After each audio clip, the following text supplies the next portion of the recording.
Welcome students, स्वागत है हमारे YouTube channel sure success coaching centre में। मैं आज आपके समक्ष भूगोल विषय का जो तीसरा अध्याय है जल संसाधन, उसके संबंध में जो वस्तुनिष्ठ प्रश्न है उसको आपके समक्ष लाने की कोशिश कर रहा हूं। तो चलिए, जो हमारा पहला प्रश्न है उसकी ओर चलते हैं।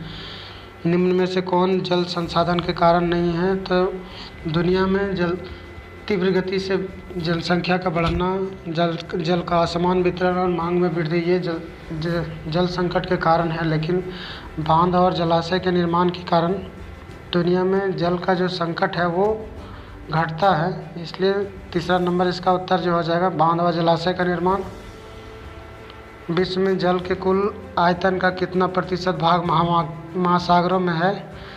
तो विश्व में महासागरों में 97.5% जो भाग है वो खारा पानी है। केवल हमारे पास दुनिया में 2.5% भाग ही पीने योग्य है, तो वो भी या तो बर्फ़ के रूप में जमा हुआ है या तो भूमिगत जल के भंडार हैं। भारत विश्व की वृष्टि का कितना प्रतिशत हिस्सा प्राप्त करता है? तो भारत को दुनिया में टोटल वर्षा का कितना प्रतिशत भाग हिस्सा प्राप्त होता है? तो 4% हो जाएगा। प्रति व्यक्ति प्रति वर्ष जल उपलब्धता के संदर्भ में विश्व में भारत का कौन सा स्थान है? तो जल उपलब्धता के संदर्भ में भारत का स्थान दुनिया में बहुत ही गिरा हुआ है और यह गिरावट बदस्तूर जारी है। आज हमारा दुनिया में उपलब्धता के क्षेत्र में, जल उपलब्धता के क्षेत्र में 133वां स्थान है।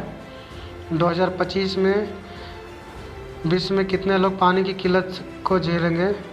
तो एक अनुमानित आंकड़े के अनुसार 20 करोड़ माना जाता है, लेकिन ये आंकड़ा भी आने वाले समय में क्रॉस कर जाएगा। इससे कहीं ज़्यादा लोगों को जल की उपलब्धता की किल्लत होगी। भारत में किस राज्य में छत वर्षा जल संचयन के तंत्र स्थापित करना प्रत्येक घर में अनिवार्य है? तो इसका उत्तर जो हो जाएगा तमिलनाडु, क्योंकि चेन्नई की जो नगर निगम है उसके द्वारा ये नियम पारित किया गया है कि प्रत्येक घरों में, चाहे वो शहर हो चाहे गांव हो, हर घर में रेन वाटर हार्वेस्टिंग तंत्र को बनाना अनिवार्य कर दिया गया है। निम्न में से कौन प्राचीन भारत की जलीय कीर्ति नहीं है? तो भारत में प्राचीन जलीय आकृति दामोदर घाटी परियोजना को प्राचीन नहीं माना जाता है, क्योंकि आज़ादी के बाद ये परियोजना लागू की गई थी ताकि सूखे और बाढ़ की समस्या का निदान किया जा सके।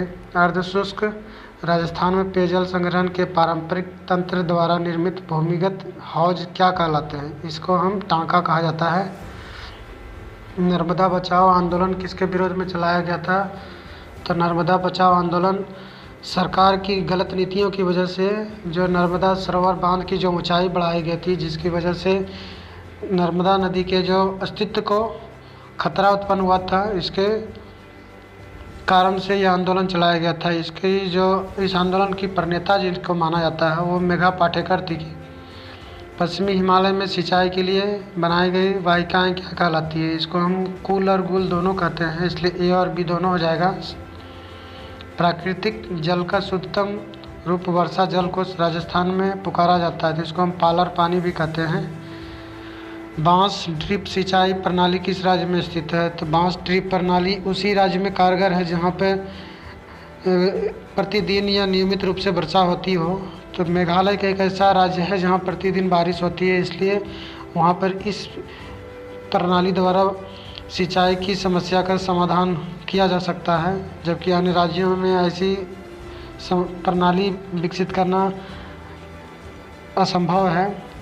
मैंने आज आपके समक्ष जल संसाधन से संबंधित जो वस्तुनिष्ठ प्रश्न है उसको रखा। आने वाले दिनों में और भी जो वस्तुनिष्ठ प्रश्न है आने वाले अध्याय से उसको आपके समक्ष रखा जाएगा। यदि अभी तक आपने हमारे चैनल को सब्सक्राइब नहीं किया तो सब्सक्राइब करें, वीडियोज़ को लाइक करें और बेल आइकन की घंटी को प्रेस करें ताकि आप तक लेटेस्ट वीडियोज़ की अपडेट पहुंचती रहे। धन्यवाद।